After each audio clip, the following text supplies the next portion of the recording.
We continue our pathway through the book of Psalms. We are now at Psalm 104. It does not have a title in Scripture, but the title that I gave it, God Controls All. Now, if you remember last week, we looked at Psalm 103, and that taught us so much about how God works in our lives. This Psalm, Psalm 104, teaches us about how God works in creation.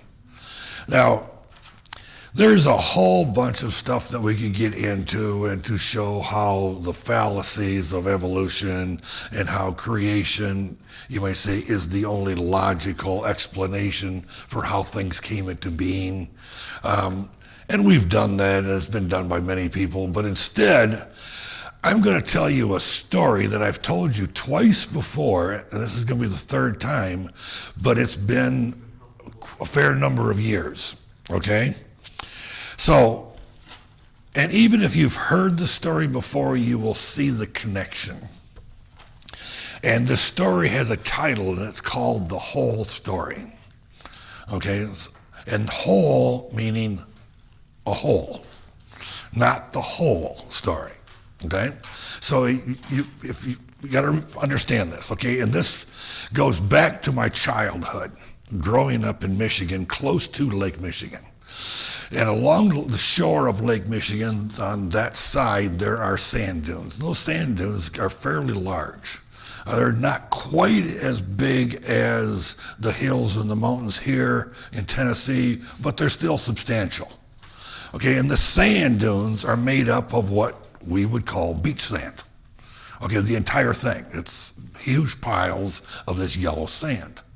Now, there's also a few of these as you come inland a little bit, and they're kind of like standalones, but they're there. Well, we had one on the farm I grew up in. Back in the back 40, there was one of these sand dunes. And also during that time in the 60s, there was a group of people that were coming into the area to drill for oil and natural gas, and there still is some of that going on there. But what they would do is they would want to buy the mineral rights. So normally what they would do is they would come to the landowner and ask permission to drill a test well to find out if there was anything there. And they would pay all the expenses. They would clean up after they're done and everything would be fine. And they would pay a fee for the use of the land for that period of time. And if there did strike something, well, then a percentage of it would go to the landowner. Very good, logical setup. Well, they came to my dad and they kind of out the farm and looked, and they said, it's not logical, but the best place for us to drill is under that sand dune. So in order to get there, we got to go to the top of the sand dune and drill straight down. So they drill, bring in their equipment, and they drill, and they drill. And they continue on drilling for a while, and day after day, they're out there drilling this hole. Now, they're putting this hole down into the ground, and eventually, after a couple of weeks, they said, well, it does happen. It's dry. There's just nothing there. So, okay, well, we pack everything up. They move all their equipment out. That very night, just strange, a storm came through. And this storm had just this howling winds. It wasn't tornado, but it was strong, strong winds.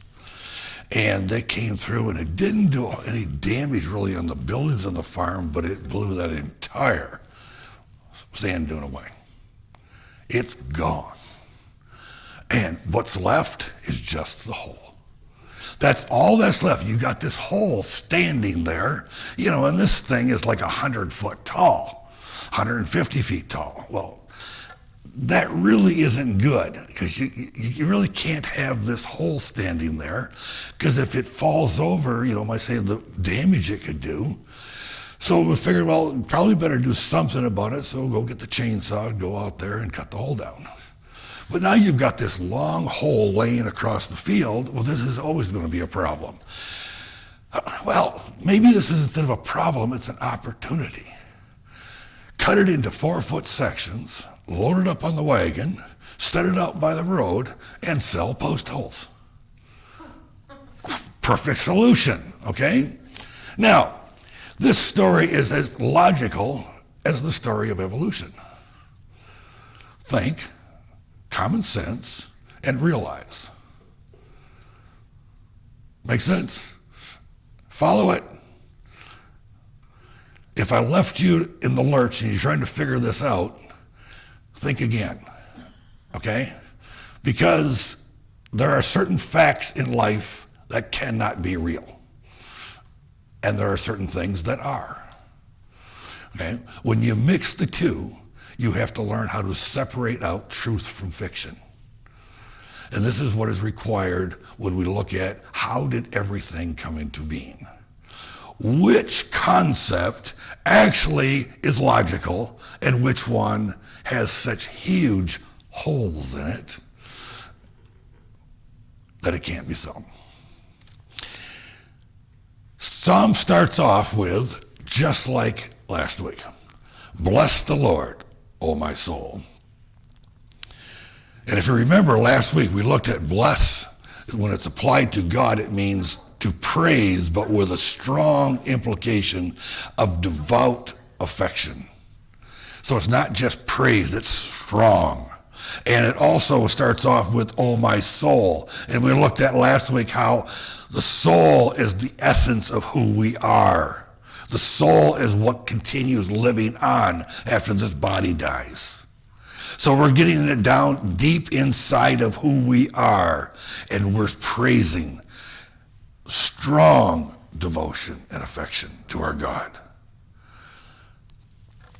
O Lord, my God, you are very great. You are clothed with splendor and majesty. Now, the true splendor and majesty of our God is who he is. It's not all the great things that he's done. Those are a part of it. But his true splendor, his true majesty is just who he is. He's the creator and sustainer of all things. He didn't just create and walk away. He created and continues to sustain. And as we go through this psalm, we're going to see a lot about how he works. In verses 2 through 5, covering yourself with light as with a cloak, stretching out heaven like a tent curtain. Now we got to stop and understand what that word tent curtain is in the time that this was written instead of what we think of as a curtain. We look at curtains in the window. It's to kind of block out the sun or to block out the light or to block out people seeing in or whatever. The tent curtains were curtains that were designed with a design in them that when the light struck the curtain, you could see this pattern appear. When the light didn't strike it, you didn't see it. So now you can see when the light shines on it. And the light of Christ shines on us, we see the pattern. He lays the beams of the upper chamber in the waters. He makes the clouds his chariot. He walks upon wings of the wind. He makes the winds his messengers, flaming fire his ministers. Okay, the beams of the upper chambers, when you build a building, the upper part requires beams to kind of hold everything together. God created the atmosphere, and it's sustained by him. It's held in place by him, like you would a house with beams, where the beams are held in place. God just holds it in place by his mighty power. And he makes the clouds his chariots, and you watch the clouds as they move across the sky, and as they change shapes and they continue on. And you see that it's like he's just traveling through the heavens. And he walks upon the wings of the wind. The wings of the wind, so the wind blows in this direction. He's taking it here, he's taking it there. But at the same time, there's times when God changes the direction, because he has a purpose for it. And he makes the winds his messengers. And the winds his messengers, this is probably something that almost seems unrelated, but I think it kind of is. When you have a forest fire, right? And all the smoke that goes up into the air. And it goes up there and it travels with the winds. And eventually it comes to a part of the world where there's more moisture in the air. And this dust and the smoke particles get absorbed into the raindrops. And it falls back to earth. And you know what it does? Not only does it water, it fertilizes. He's in control of all these little particles. And they're all done for benefit. In John 3:8, the wind blows where it wishes, and you hear the sound of it, but do not know where it comes from or where it is going. So is everyone who is born of the Spirit. We, in modern meteorology, understand the currents a bit of weather. We still don't really totally understand it because meteorologists are known as taking educated guesses. They don't know, but it appears that this is going to happen. And they've gotten better at it. I'll give them credit. I mean, it used to be anything more than 2 days out in a forecast, just ignore it. Now they pretty much can get 4, sometimes even 5 days out and get close. It's so. That part is impressive, but they're just getting close. They don't know exactly. But our God does. In verse 5, he establishes the earth upon its foundations so that it will not totter forever and ever. When God created everything, he put it into place and he holds it there. We're going to see a little bit more about that in a minute. Verse 6, you covered it with deep as with a garment. The waters are standing above the mountains. And this is not talking about the flood. This is talking about the clouds. Okay, because they're above the mountains. But not always. I remember when we lived in our former house, which was pretty high up on a hill, is once in a while in the morning we could look out and look down on the clouds. It was kind of neat. But these weren't real high clouds. The high clouds, they're well above the mountains. Verse 7 through 9. Rebuked they fled, at the sound of your thunder they hurried away. The mountains rose, the valleys sunk down to the place which you established for them. You set a boundary that they may not pass over, so that they will not return to cover the earth. Everything that God created and then he formed, and a lot was formed again when the flood came, but it had boundaries. Said, your mountain, you're gonna rise up here. Valley, you're gonna go down here. And every part of it was exactly as he sculpted. This earth didn't happen to have the mountain ranges it has because of some accident. They were formed by God. The valleys were formed by God. He established them. And they're fixed. They're going to stay.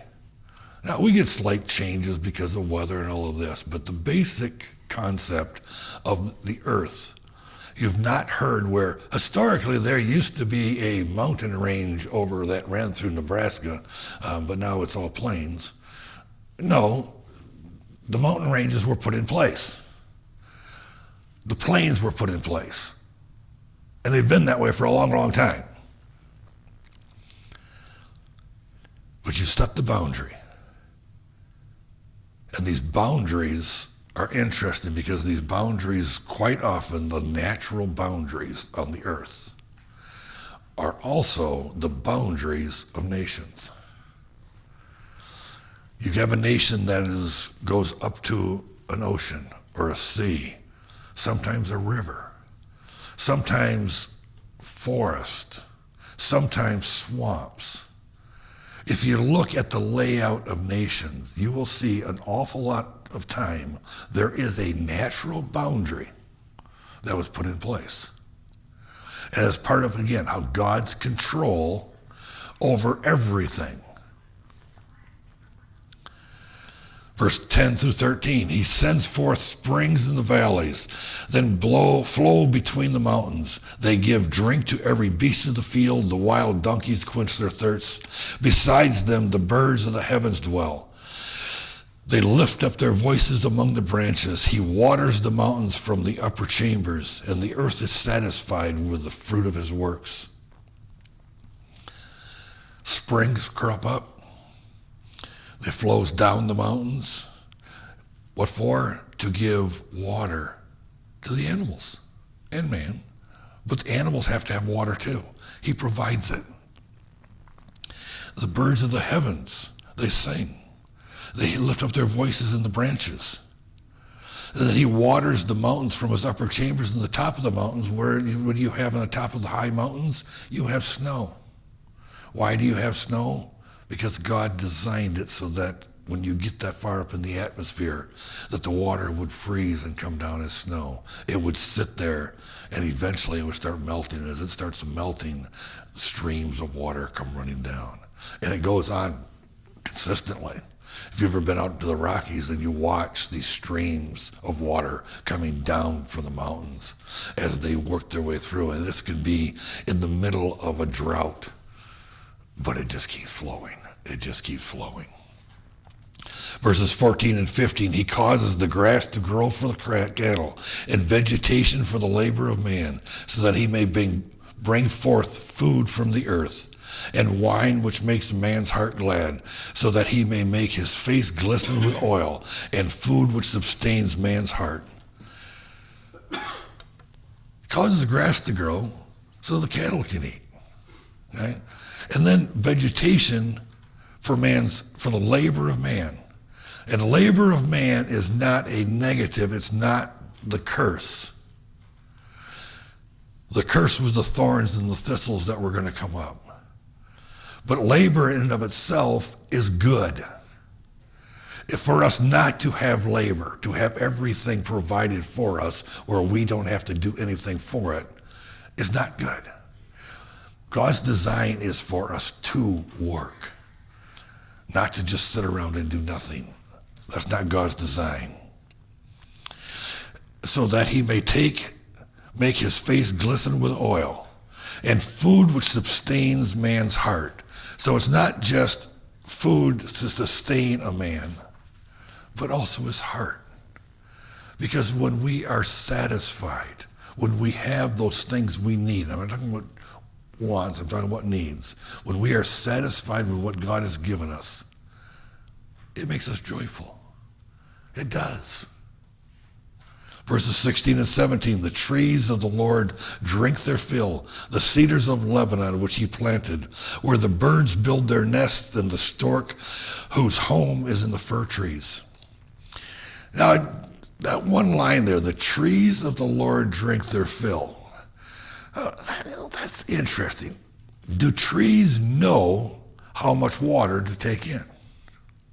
And apparently there has been recent studies scientists have done that have shown that trees are able to adapt to different weather conditions, and they will speed up or slow down their leaf production and their fruit production based upon the amount of available water.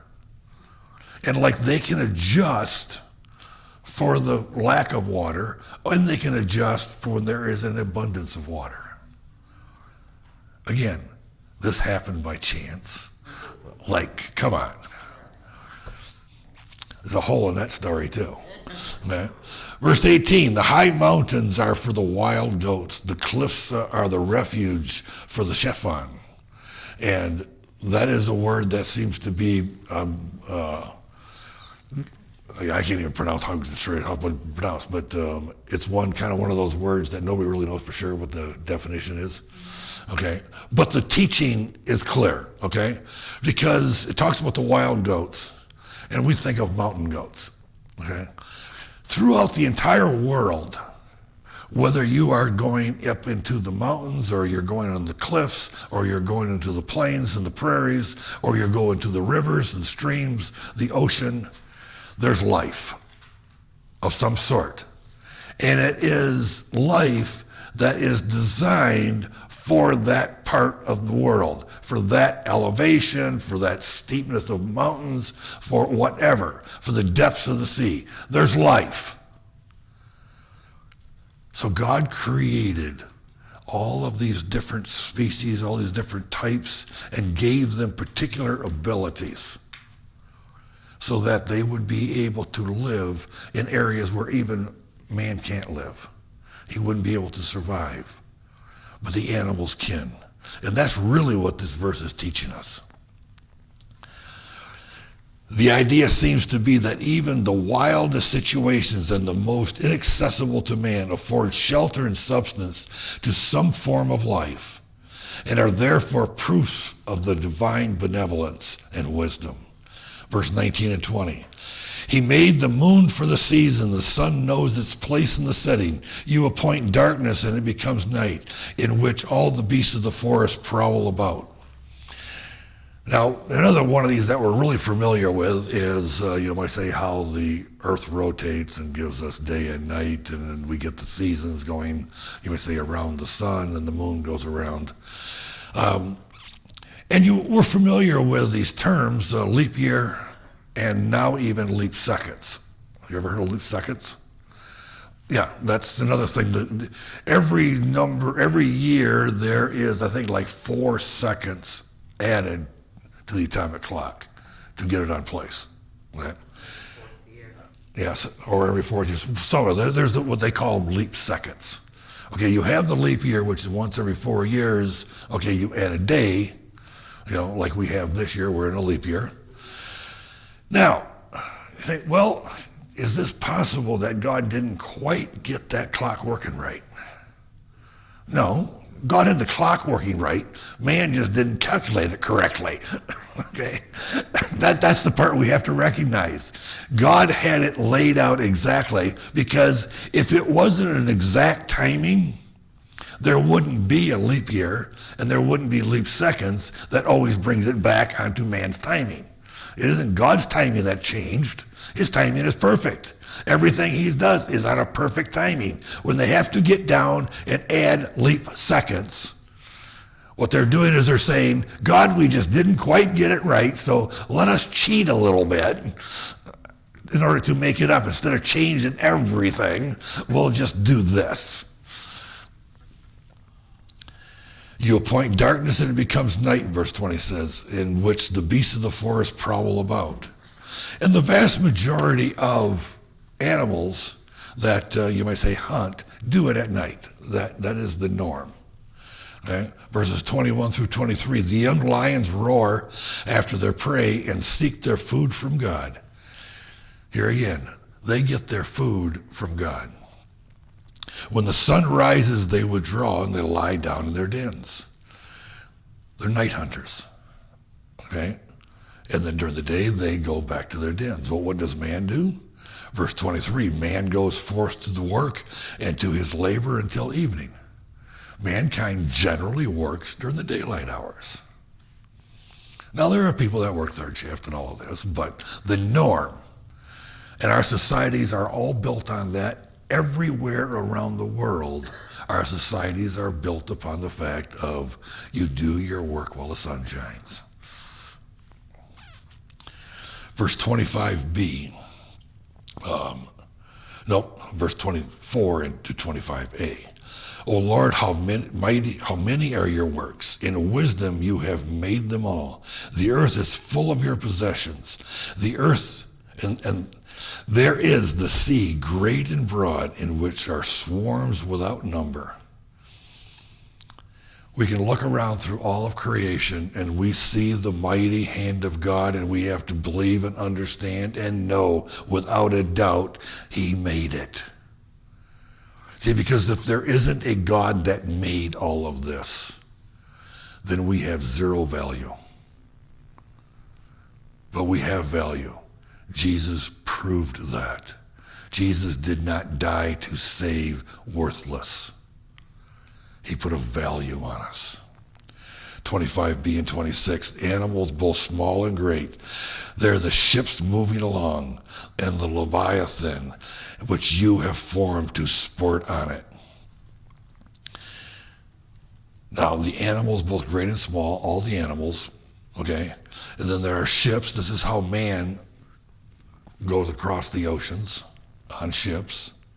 Okay, and then the Leviathan is another one of these names that we find in Scripture every so often. And generally it means a sea monster of some sort.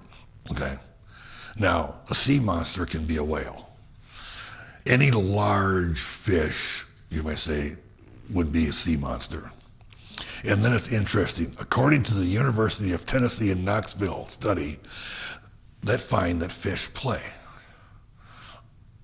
You notice where it says the Leviathan that you have formed to sport in it? The sea monsters play.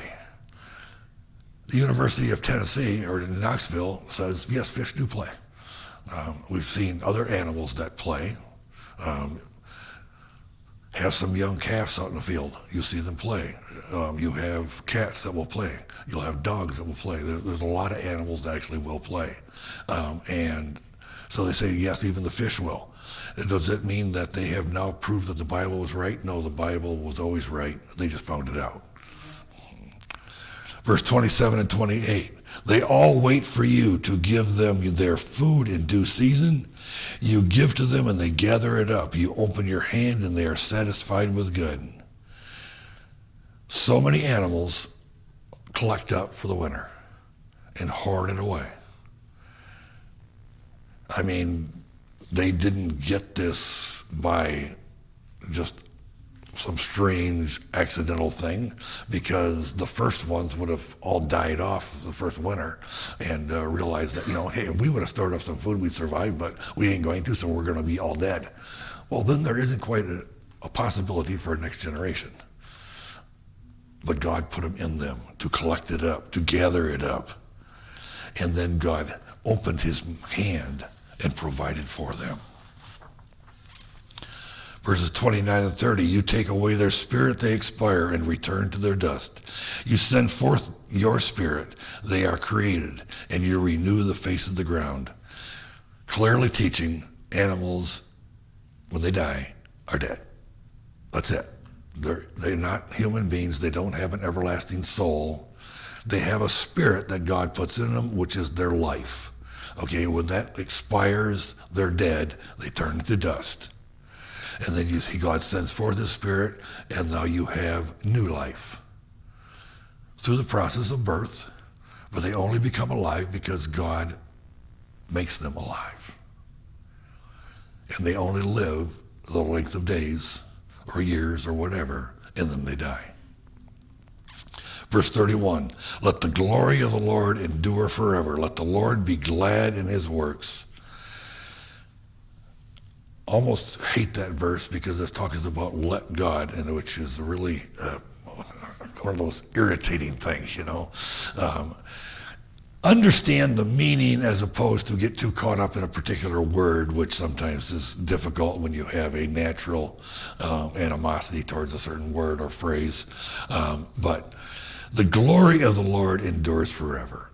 Okay, we don't even really need the let, because it does, okay? And then the Lord be glad in his works.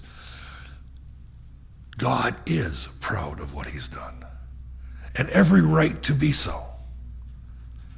Because he is God, he created everything, he sustains everything, he holds it all together. And everything happens in his time, in his way. He's God, he's almighty. 32 and 33, he looks at the earth and it trembles. He touches the mountains and they smoke. I will sing to the Lord as long as I live. I will sing praise to my God while I have my being. And this is really demonstrating the power and majesty of God. Just him looking at the earth would cause it to tremble. He touches the mountains and they smoke. We think of volcanoes. But I will sing to the Lord as long as I live. Even though this God is so awesome, so great, and is to be feared because of who he is, I'm still going to sing praises to my God as long as I live. As long as he gives me here on this earth, but then it won't end because my soul continues on. And I will be able to sing praises to him while I have my being. Part of my being is my soul, so it will not end. Verse 34 and 35, let the meditation be pleasing to him. As for me, I shall be glad in the Lord. Let sinners be consumed from the earth, and let the wicked be no more. Bless the Lord, O my soul. Praise the Lord. The meditation, let my meditation be pleasing to him. As my mind wanders and my thoughts gather together in my head, may they be so in tune with the greatness and glory of my God that my God sees this and it pleases him. I'm not trying to please him to get something. I'm not trying to please him because if I don't, bad things are going to happen to me. No, his love for me is unconditional. But I want to. I want my mind to constantly go to the greatness and the glory of my God as I look around in all of his creation, as I see the wondrous works that he has done, as I see the mountains, as I see the valleys, as I see the streams, as I see the oceans, the lakes, the wildlife, the domestic animals, and all the things that God has created, the mountains and the prairies. And I see that his mighty hand is at work. And it's all totally organized. Even though the world is in chaos, his creation is not. So let the sinners be consumed from the earth. Those that teach falsehood, those that teach even what I would call evolution, because it is so dangerous to mankind. It just corrupts mankind because it takes God out. And when you take God out, you have nothing left.